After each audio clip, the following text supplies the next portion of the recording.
Bom dia! Bom dia! Vamos começar o nosso culto nessa manhã, porque segundou com S de Senhor. Vixe, meu Deus, misericórdia. Aleluia. O Senhor nos dê graça nessa manhã, né? Renove as nossas forças, a nossa alegria, o nosso prazer de estar na presença dEle. Feche seus olhos. Pai, nós estamos aqui nessa manhã para te adorar, para bendizer o teu nome, para dizer que o Senhor é bom e a sua misericórdia dura para sempre. Grande é a sua fidelidade. Nós te louvamos nessa manhã, bendizemos o teu nome nessa manhã. Vem sobre nós, Espírito Santo, vem sobre nós, vem nos renovar, vem nos alegrar, vem nos encher da tua vida, da tua graça, da tua unção. Te pedimos nessa manhã, sabemos que o Senhor atende os nossos pedidos, sabemos que o Senhor ouve a nossa oração. Sabemos que o Senhor é cavalheiro, é gentil, o Senhor só nos dá aquilo que nós pedimos.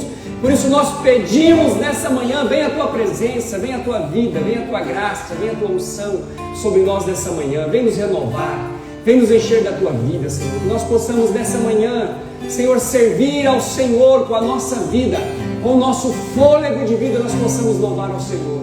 Obrigado, Senhor, por tudo que o Senhor tem feito no nosso meio, por tudo que o Senhor está fazendo, por tudo que o Senhor vai fazer no nosso meio. Nós louvamos e bendizemos o teu nome. Aceita, recebe o nosso culto, o nosso louvor, a nossa adoração nessa manhã. Nós oramos a ti, Pai, nessa manhã, no nome de Jesus. Amém. Vamos louvar o Senhor nessa manhã com todo o nosso coração, com toda a nossa força. Vamos bendizer a Ele, porque Ele é digno do nosso louvor. Amém? Aleluia, quantos estão felizes nessa manhã, amém? Vamos celebrar o Senhor com alegria no coração?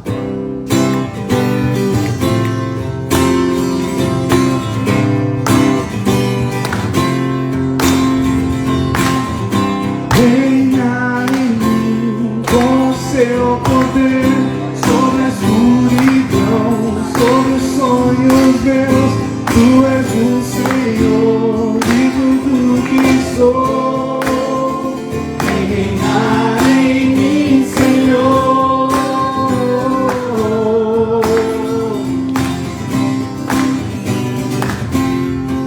Toda a terra, sobre toda a terra, tu és o rei, sobre as montanhas e o pôr do sol, uma coisa só, meu desejo é, venha de novo em mim, venha em mim, com seu poder, sobre a escuridão, sobre os sonhos meus. Tu és o Senhor de tudo que sou. Venha em mim, Senhor.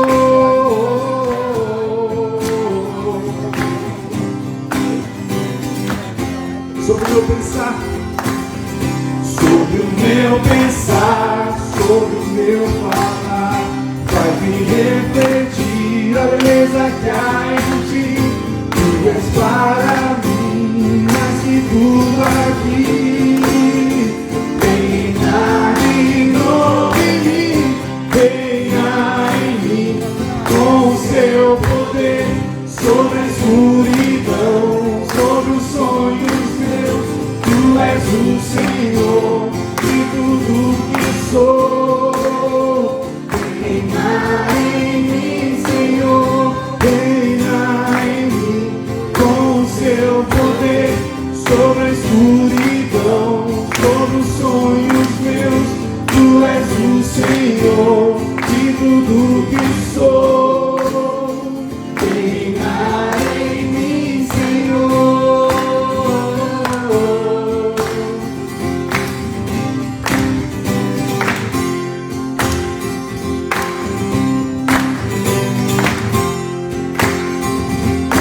Grande é o Senhor. Grande é o Senhor, suas grandes obras não têm fim, seus olhos estão sobre mim. Grande é o Senhor, grande é o Senhor, suas grandes obras não têm fim. seus olhos estão sobre mim. Grande é o seu amor, derramado em mim pelo Espírito. Conselheiro e amigo fiel, e bendito em tudo que prometeu.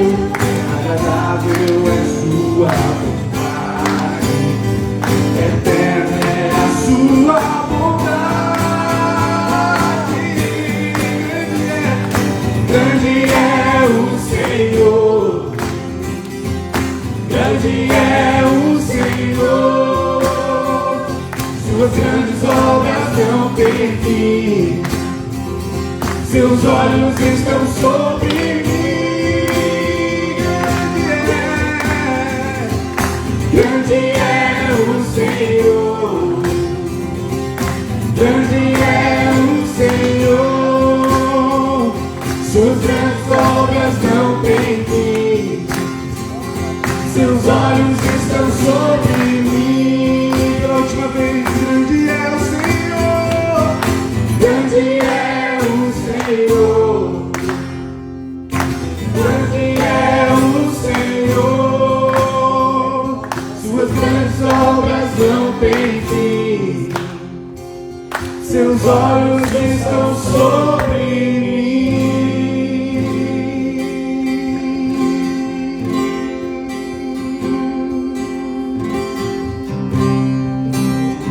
Aleluia.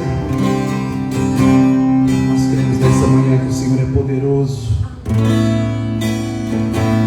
Aleluia.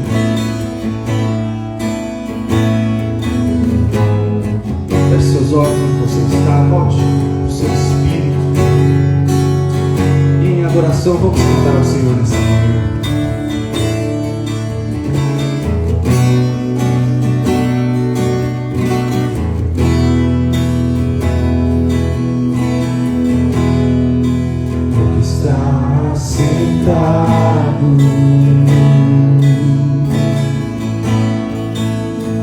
No trono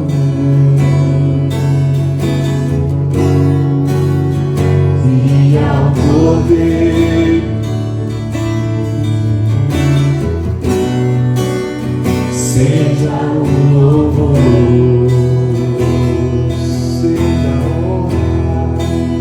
seja a honra, seja a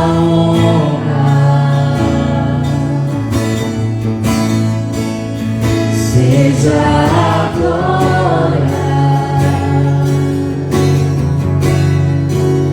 seja o domínio dos séculos dos séculos. Seja a honra, seja a honra, seja a glória, seja o domínio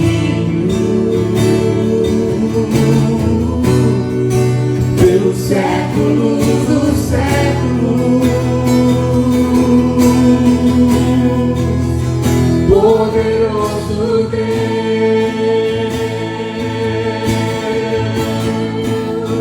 poderoso Deus,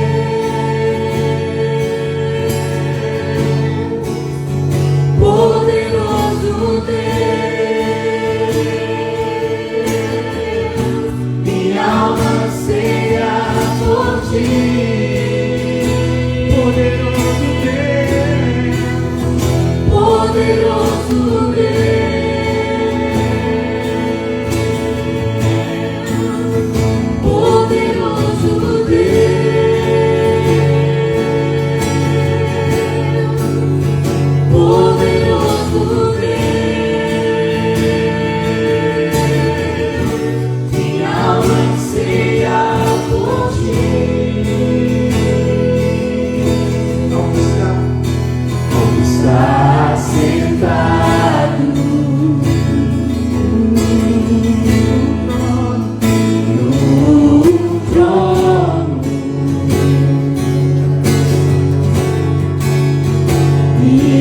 Cordeiro,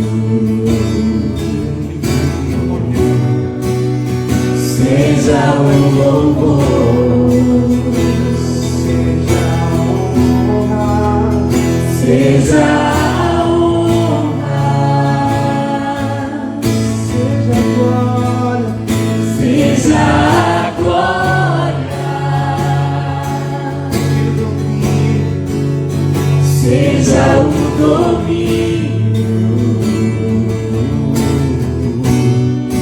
pelos séculos dos séculos, seja a honra, seja a honra, seja a glória, seja o domínio pelos séculos dos séculos. Poderoso Deus,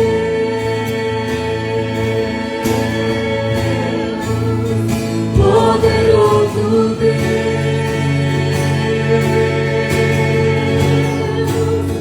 poderoso Deus,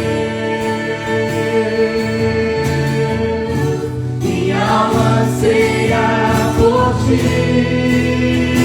Tu és poderoso, poderoso Deus,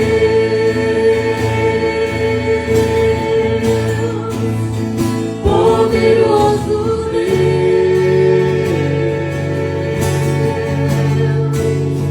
poderoso Deus, minha alma anseia por ti. Minha alma anseia por ti. Minha alma anseia por ti. Será que você pode dizer isso essa manhã? Se sua alma deseja o Senhor, vale só Ele. Te desejamos, Jesus.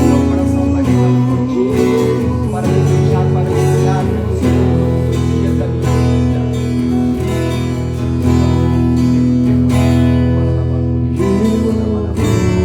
Me tirou do jardim, sua humildade colocou o jardim em mim. E se eu vendesse tudo que tenho, em troca do amor eu falharia.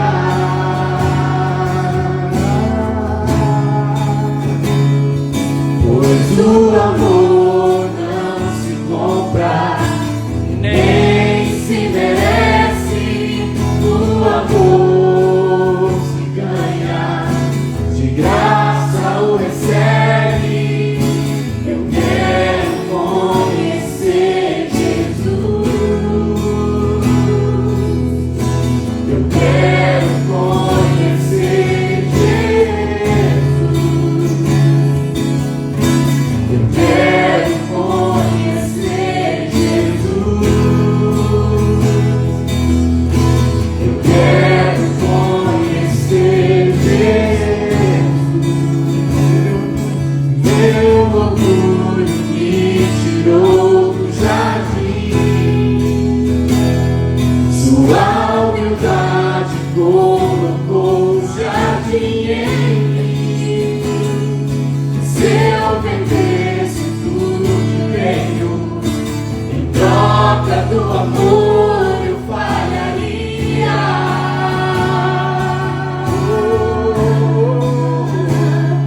Pois o amor não se compra, nem se merece.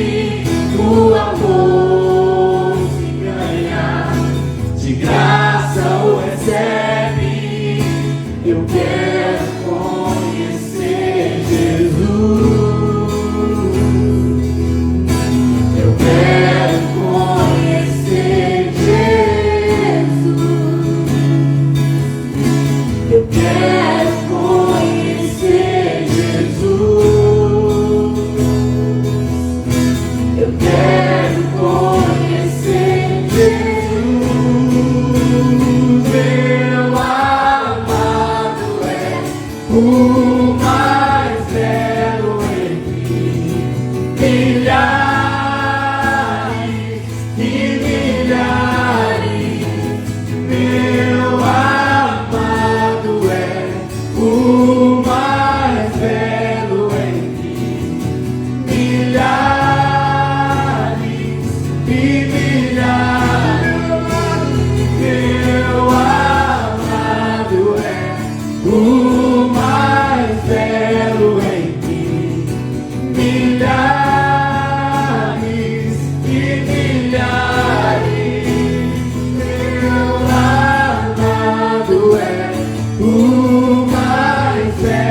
o mais belo entre milhares e milhares.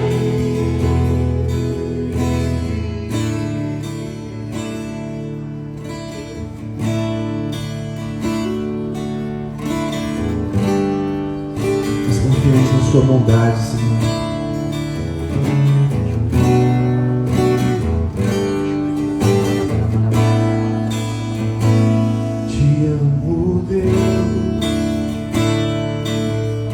Sua graça nunca falha. Todos os dias eu estou em suas mãos. Desde quando eu me levanto até eu me deitar, eu cantarei da bondade de Deus. És fiel em todo tempo, em todo tempo tu és tão bom, com todo fôlego que tenho, eu cantarei da bondade de Deus, a doce voz que me guia em teu fogo, na escuridão, tua presença me conforta. Sei que és meu Pai, que amigo és, eu vivo na bondade de Deus. És fiel em todo tempo, em todo tempo tu és tão bom, com todo fôlego que tenho, eu cantarei da bondade de Deus. Tu és fiel em todo tempo, em todo tempo tu és tão bom, com todo fôlego que tenho, eu cantarei da bondade de Deus.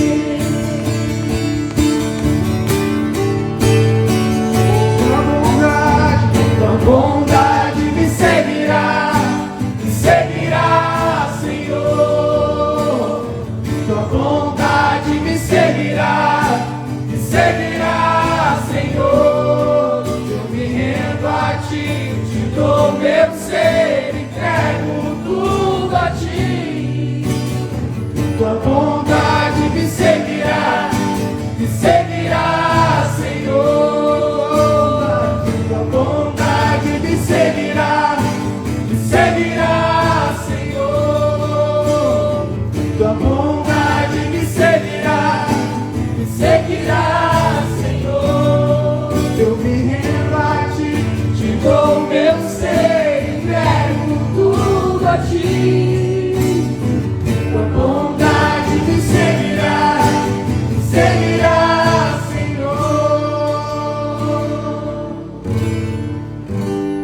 És fiel em todo tempo, em todo tempo tu és tão bom, com todo fôlego que tenho, eu cantarei da bondade de Deus. Aleluia. Aleluia. Sabe, nós estamos aqui para sustentar um testemunho de que Deus é bom. Amém? Davi talvez tenha sido um dos homens que mais foram provados, mas ele sempre estava na presença de Deus, sempre estava adorando o Senhor. Salmo 23, essa música praticamente é o Salmo 23, né? Sabe, Davi foi ungido rei com 17 anos. Depois que ele foi ungido rei, começou os testes, começou as provas, começou as dificuldades. Ele teve que lutar com o urso, teve que lutar com o leão, teve que lutar com o gigante Golias, teve que, fugir de Saul, habitar em cavernas. Só com 30 anos, 13 anos depois é que de fato ele foi ungido novamente como rei da tribo de Judá. E segundo a Bíblia, só com 37 anos, 20 anos depois da primeira unção, é que ele foi ungido rei de Israel sobre as 12 tribos de Israel. Sabe? Nós vivemos dias de testes, dias de provas, dias de lutas, dias de guerras, mas nós precisamos ser como Davi. Precisamos sustentar um testemunho de que Deus é bom.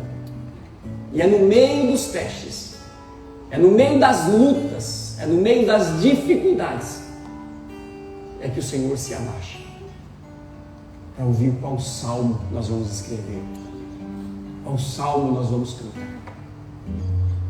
Então, que você possa sustentar o testemunho de que Ele é bom.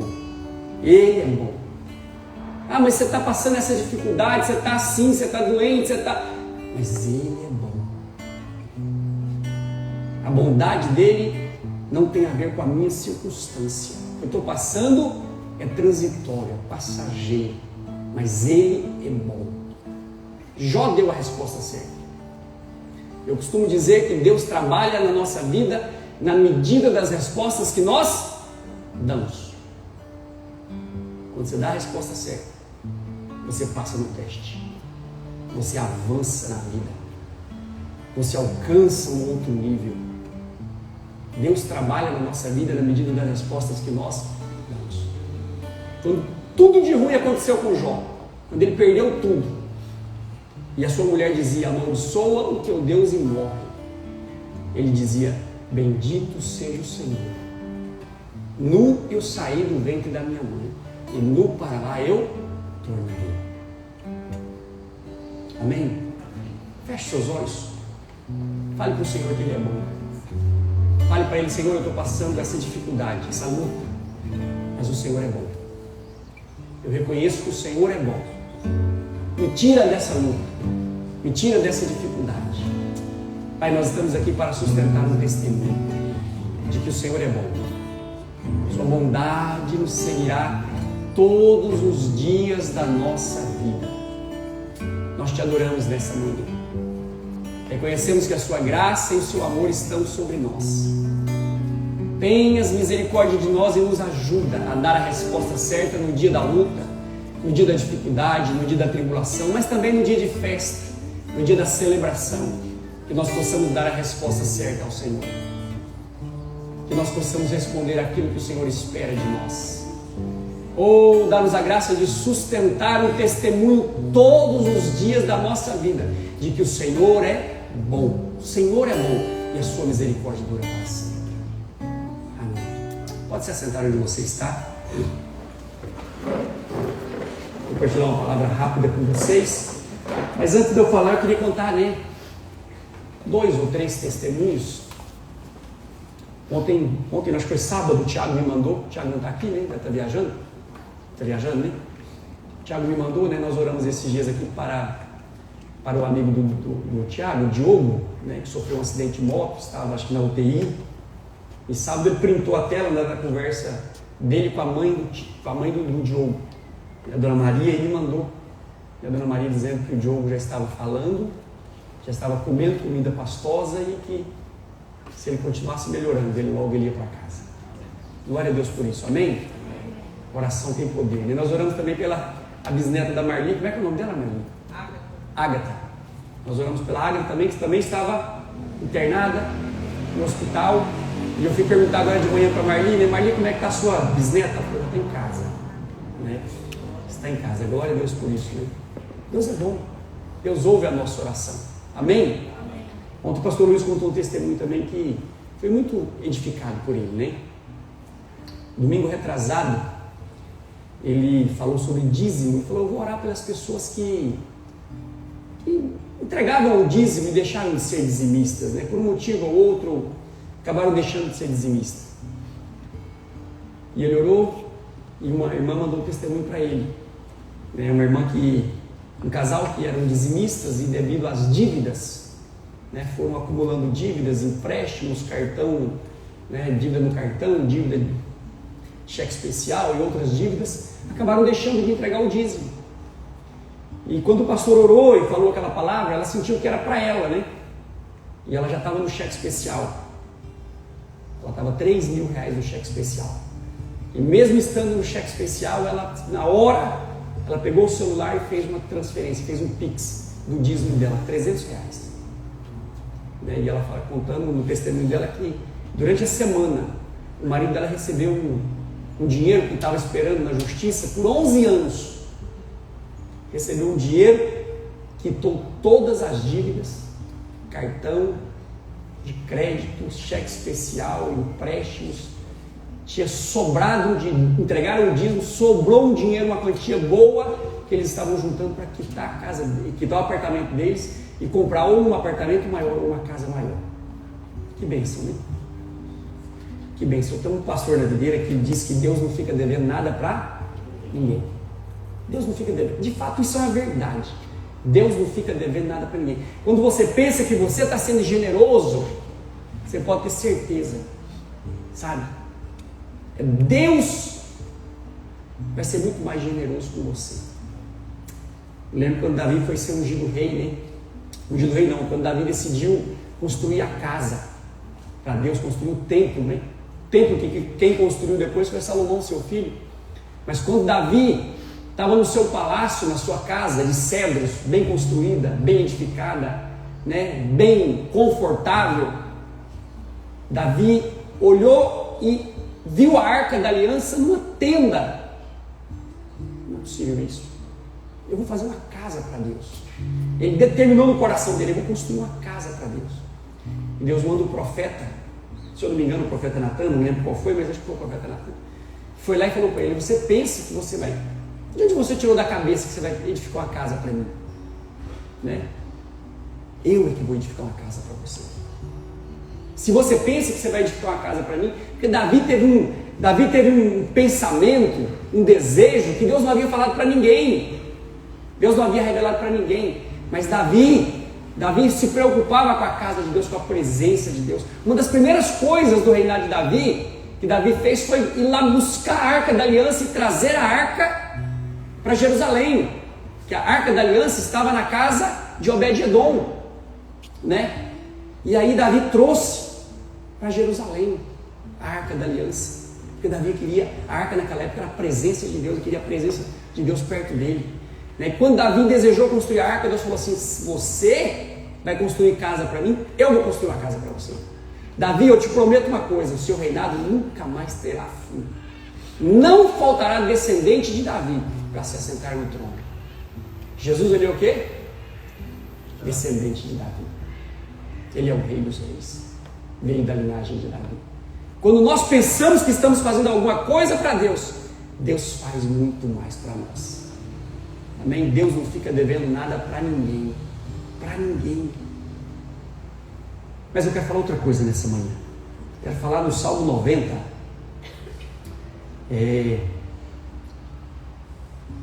Salmo 90, quando Moisés fala esse salmo, né? Sabe, a maioria dos salmos quem escreveu foi Davi, mas o Salmo 90 quem escreveu foi Moisés. Moisés foi um homem, né, que foi privilegiado. Na época que Moisés nasceu, todas as crianças do sexo masculino estavam sendo mortos, né? Havia uma determinação, né, de Faraó para matar todos os meninos hebreus que nascessem. E Moisés foi poupado, né? Moisés foi poupado. foi colocado numa cesta, né, uma cesta que foi, né, impermeabilizada por betume. Betume é uma espécie de piche, né? Foi impermeabilizado, colocado e solto no rio, né, e a filha de Faraó estava banhando com as suas servas, né, com as suas moças lá, e viu, né, aquela cesta rodando ali, pegou, e era Moisés, né? Então Moisés foi poupado. E Moisés escreve o Salmo 90 dizendo assim: Senhor, Tu és o nosso refúgio sempre, de geração em geração. Antes que nascessem os montes e de criares a terra e o mundo, de eternidade a eternidade, Tu és Deus. Fazes os homens voltarem ao pó, dizendo: retornem ao pó, seres humanos. De fato, 1000 anos para Ti são como o dia de ontem que passou, como as horas da noite, como uma correnteza. Tu arrastas os homens, são breves como o sono. São como a relva que brota ao amanhecer, germina e brota pela manhã, mas à tarde murcha e seca. Somos consumidos pela Tua ira e aterrorizados pelo Teu furor. Conheces as nossas iniquidades, não escapam os nossos pecados secretos à luz da Tua presença. Todos os nossos dias passam debaixo do Teu furor. Vão-se como um murmúrio, e os anos da nossa vida chegam a 70 ou a 80 para os que têm mais vigor. Entretanto, são anos difíceis, cheios de sofrimento, pois a vida passa depressa e nós voamos. Quem conhece o poder da Tua ira? Pois o Teu furor é tão grande como o temor que Te é devido. Ensina-nos a contar os nossos dias, para que o nosso coração alcance sabedoria. Ensina-nos a contar os nossos dias, para que o nosso coração alcance sabedoria. Sabe? Você conta os seus dias? Acho que todos nós contamos, né? Porque todos nós sabemos a nossa idade. Mas contamos, né, na forma de anos, para saber a idade, para saber mais ou menos, né, qual o tempo nós estamos. Um está no tempo da juventude, um da adolescência, da juventude, um no tempo adulto, uns no tempo, né, mais maduros, uns da segunda idade, uns na terceira idade. Tem tudo isso hoje, né? Então todos nós contamos os nossos dias dessa forma. Mas sabe, Deus trabalha nas nossas vidas de ciclos de 7 em 7 anos. Deus trabalha na nossa vida, Deus, sabe, Ele faz a obra dele na nossa vida por ciclos de 7 anos. Então, o Moisés, do Salmo 90, ele tá dizendo para nós que nós precisamos contar os nossos dias, para que nós alcancemos sabedoria. Em outra tradução diz que para nós contarmos os nossos dias, para que nós alcancemos corações sábios, para que outras pessoas também sejam alcançadas através da nossa vida, através do conto das nossas vidas, né? E eu falei um pouco sobre isso na convenção, né, que Deus trabalha em ciclos de 7 anos. O primeiro ano, quem lembra? O ano do aprendizado. Segundo ano, o ano do serviço, do trabalho, né? Terceiro ano, o ano da aliança. A maioria dos casamentos que se desfazem no terceiro ano. Porque, né, no terceiro ano você se aliança com aquele negócio ou você larga aquele negócio. Quarto ano, o ano da oportunidade. Quinto ano, o ano da perseverança. Sexto ano, o ano da bênção tríplice. E o sétimo ano, o ano do descanso. Então, são 7 anos o ciclo. Depois começa um outro ciclo, né? E Moisés falando da brevidade da vida, né? Que nesse salmo ele fala muito da brevidade da vida. Ele fala: olha, aprenda a contar os seus anos. Aprenda, né? Ele fala para o Senhor: Senhor, ensina-nos a contar os nossos anos. Sabe, nós precisamos contar os nossos anos. Nós precisamos anotar as coisas da nossa vida, para que nós possamos ter um coração sábio. Sabe, tem um ditado que diz que quem detém a informação controla quem sabe esse ditado? Quem detém a informação controla o resultado. Quando você tem a informação, você sabe qual vai ser o resultado. Quando você faz a coisa, sabe, anotado, contado, você sabe o que vai dar. Quantas mulheres aqui usam uma receita para fazer um bolo? A Marli já é cozinheira profissional, né? Mas a Maria e a Antônia na cozinha fazem coisas deliciosas. Da cabeça dela, não precisa nem caderno anotado. Mas eu sei que essas aqui é mais Nutella, viu, Maria? Viu, Marli? Essas aqui vai fazer um bolo, precisa pegar, abrir a receita, 2 ovos, 2 colheres de açúcar. Quando você faz a receita certinho, qual que é o resultado? Bingo, né? Então um bolo maravilhoso. Porque quem criou a receita, né? Quem criou a receita sabe qual é o resultado. Deus, ele criou a receita da vida. Ele anotou a receita da vida. Se você seguir a receita da vida, você vai saber qual vai ser o resultado da sua vida. Sabe? Então, tudo na nossa vida, em todas as áreas da nossa vida, se nós seguirmos esse ciclo, nós seremos abençoados e bem-sucedidos. Primeiro ano, o ano do aprendizado. Tudo que você vai fazer, primeiro você tem que aprender. Aprenda, né? Fica um ano aprendendo. Depois que você aprendeu, aí trabalha o que você aprendeu. Depois se aliance com aquilo. Depois, sabe, é o ano da oportunidade. Sabe por que o quarto ano é o ano da oportunidade?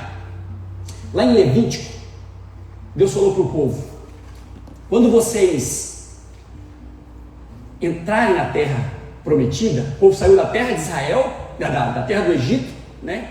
E foi para a terra de Israel. E eu fiz esse percurso na primeira vez que eu fui a Israel. Eu saí de Cairo, no Egito, e fui até, né, o sul de Israel. Entramos pelo sul de Israel, pelo deserto do Negueb. É relativamente muito perto. Mas o povo demorou 40 anos para entrar, porque o povo murmurou, né? Então, o povo entrou. Deus falou: quando vocês entrarem, vocês vão desfrutar de casas que vocês não construíram, de plantações que vocês não plantaram, né? De poços que vocês não cavaram. Havia uma promessa de Deus para eles. Mas Deus fala para eles lá em Levítico: mas quando vocês plantarem uma vinha, ou, né, qualquer outra lavoura que eles plantassem, os 3 primeiros anos eles não poderiam colher. Não poderiam colher nos 3 primeiros anos. Era proibido colher. No 4º ano, aí a pessoa pensa: agora no 4º eu vou poder colher, né? Eu não pude colher nos 3 primeiros, no 4º eu vou poder colher. Deus falou: no 4º ano você também não vai poder colher. É um fruto dedicado ao Senhor. O fruto do 4º ano, você vai olhar, vai ser um fruto bonito. Você vai ter a oportunidade de colher ele, ou de deixar ele, obedecer ao Senhor e deixar ele cair na terra. Aí Deus fala: no 4º ano você não vai colher, para que o vosso fruto aumente. Só podia colher do 5º ano em diante. No 5º ano ele podia colher. Mas se ele deixasse os 3 primeiros anos e o 4º ano também ele não colhesse, no 5º ano ele ia colher o quê? Muito mais. Muito mais. Por quê? Aqueles frutos que caem na terra, o que acontece com eles? Eles entram em decomposição. E viram o quê? Adubo. Vira adubo. E aquilo vai dando força para a terra. O Samuel plantou lá na chácara, mas o Josué estava junto? O Josué não? Ajudou não? Eu plantei. Plantou o capiaçu. Ontem eu fui lá para adubar o capiaçu, jogar o adubo de cobertura no capiaçu. Sabe? Então, quando você aduba a planta, ela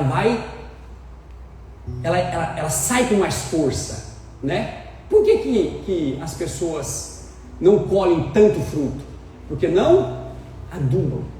Porque não adubam. Deus falou: olha, naquela época não existia, né? Ontem eu joguei o adubo de cobertura, eu joguei acho que o 20-10-20, se eu não me engano, que é, né, fósforo, potássio e nitrogênio. Nitrogênio, fósforo e potássio, exatamente, NPK. Eu joguei esse adubo lá. Mas naquela época não existia isso. Naquela época não existia esses adubos prontos. Qual que era o adubo? Era adubo orgânico, adubo natural, né? E o melhor adubo era o próprio fruto, que madurava, amadurecia, caía na terra, entrava em decomposição, apodrecia e virava adubo orgânico. E a planta produzia muito mais. No 5º ano ele teria mais fruto. No 6º ano ele iria colher o fruto, né? A bênção tríplice. No 6º ano eles colhiam como se fosse 3 colheitas. 3 colheitas. Eles escolhiam para o 6º ano, para comer no 6º ano, para comer no 7º ano, porque no 7º ano era o ano do descanso. Não podia plantar e nem colher no 7º ano, então ele colhia no 6º, para o 6º, colhia para o 7º e colhia para o 8º, que era o primeiro ciclo, primeiro ano do 2º ciclo. Por isso que chama de ano da bênção tríplice. Olha, eu falo na presença de Deus. Eu aprendi na minha ignorância, pela graça de Deus, eu aprendi a respeitar esse ciclo. Os 2 últimos negócios que eu tive antes da Hiperfesta foram 2 ciclos de 7 anos. 2 ciclos de 7 anos. Eu fui muito abençoado. Muito abençoado.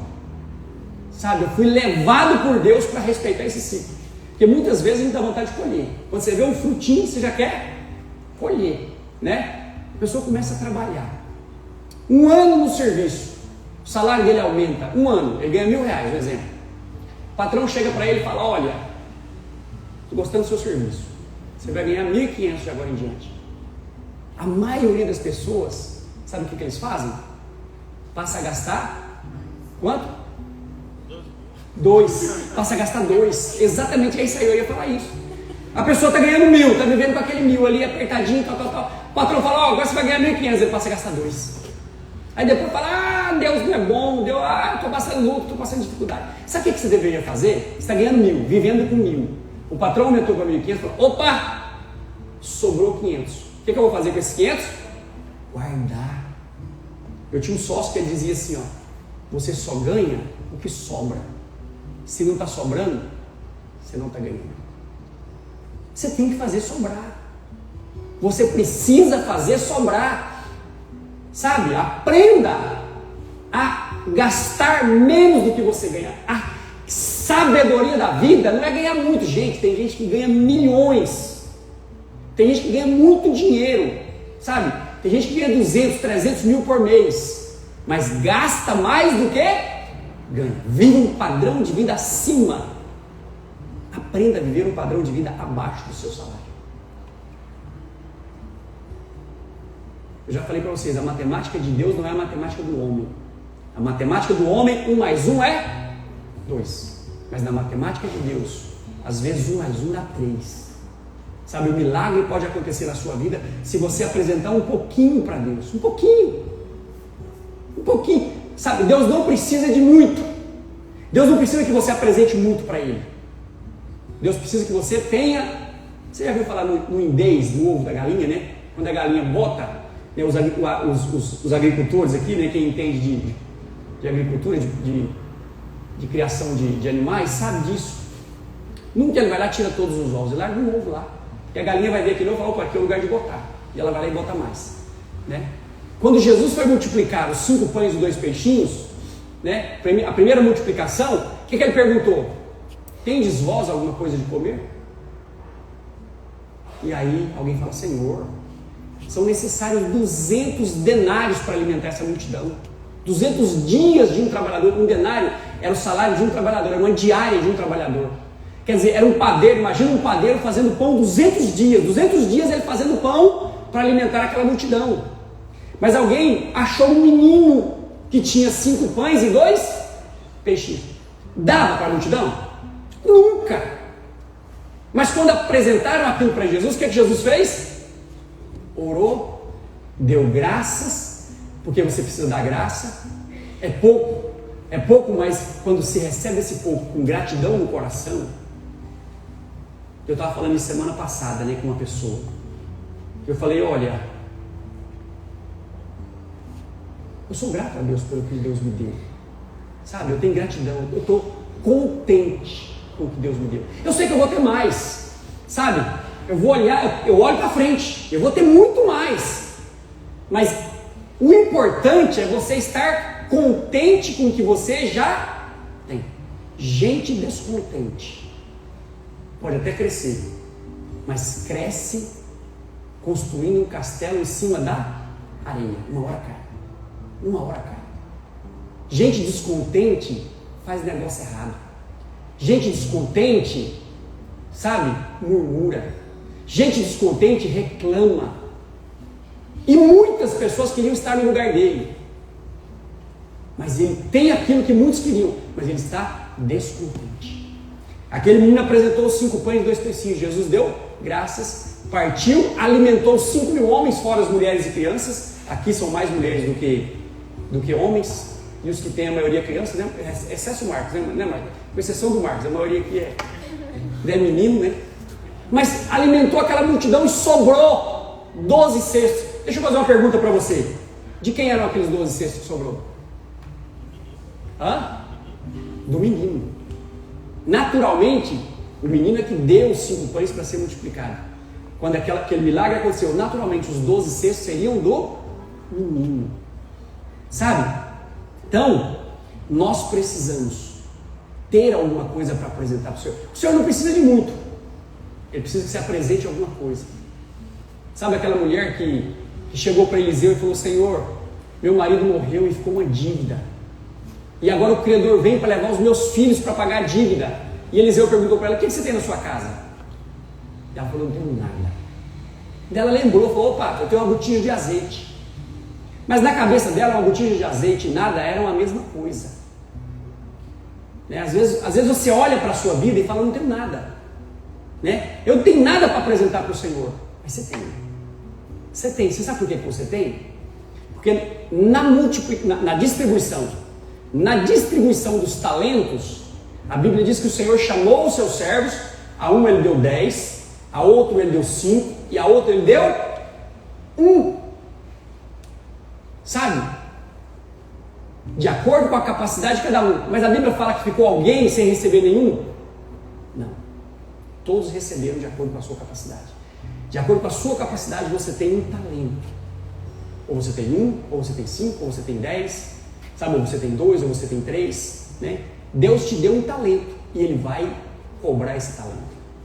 Deus te deu alguma coisa para você administrar e Ele vai chegar o dia em que Ele vai requerer isso de você. Ele vai requerer isso de você. Mas aí ela pega a botija do azeite, segue o conselho de Eliseu, joga, né, pede muitas vasilhas emprestadas, né, e joga aquele azeite naquelas vasilhas vazias. O azeite vai multiplicando ao ponto dela ter muito azeite, vender o azeite, pagar a dívida e viver ainda, ela e os filhos dela, do resto do azeite. Sabe? Há uma oportunidade na nossa vida. Há uma oportunidade. Eu tenho falado que esse é o ano da perseverança, é o ano da casa cheia. Então, tem o ano da perseverança, o ano da oportunidade, o ano da perseverança, o 5º ano, 6º ano, o ano da bênção tríplice, e depois o ano do descanso. Faz a coisa certa. Sabe, lá em Provérbios, capítulo 24, versículo 27, Salomão diz: prepara os teus trabalhos de fora, apronta bem o teu campo e depois edifica a sua casa. Deus falou esse versículo comigo em 1997.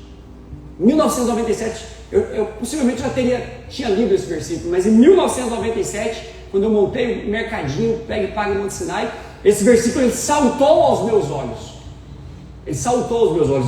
Eu fiz dele uma base para a minha vida. Sabe? Primeiro, prepara os trabalhos de fora. Apronta bem o teu campo. Depois, edifica a sua casa. Não é questão só de jogar semente. Porque tem gente que joga semente. Estou aprontando meu campo, estou fazendo a minha lavoura, estou jogando a semente. Depois, cruza os braços. Não é isso. Não é só jogar semente. Salomão é o homem mais sábio que já existiu. Ele fala: prepara, apronta bem. Aprontar bem é você colocar a semente, cuidar da semente, porque quando você joga a semente na terra tem cupim, tem formiga, né? Então você tem que ir lá, você tem que combater. Depois que a semente nasce, você precisa regar. E o apóstolo Paulo fala isso. Lá em 1 Coríntios capítulo 3, versículo 6, ele fala: eu plantei, Apolo regou, mas Deus deu o crescimento. Quando você planta, né? Quando você rega, quando você cuida bem, quem que dá o crescimento? Deus.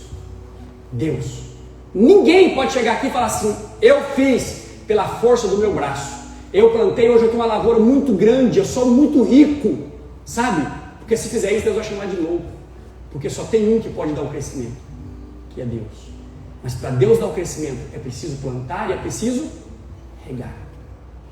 Ore nesses dias para o Senhor te dar graça. Vou finalizar aqui, nosso tempo já acabou. Eu tinha outras coisas para falar, né? Mas vou finalizar aqui. Aprenda a contar os seus dias. Aprenda, sabe, a anotar. Anota. Você entrou na Hiperfesta que ano? Qual que é o ano? Quando você entrou aqui, você começou um ciclo.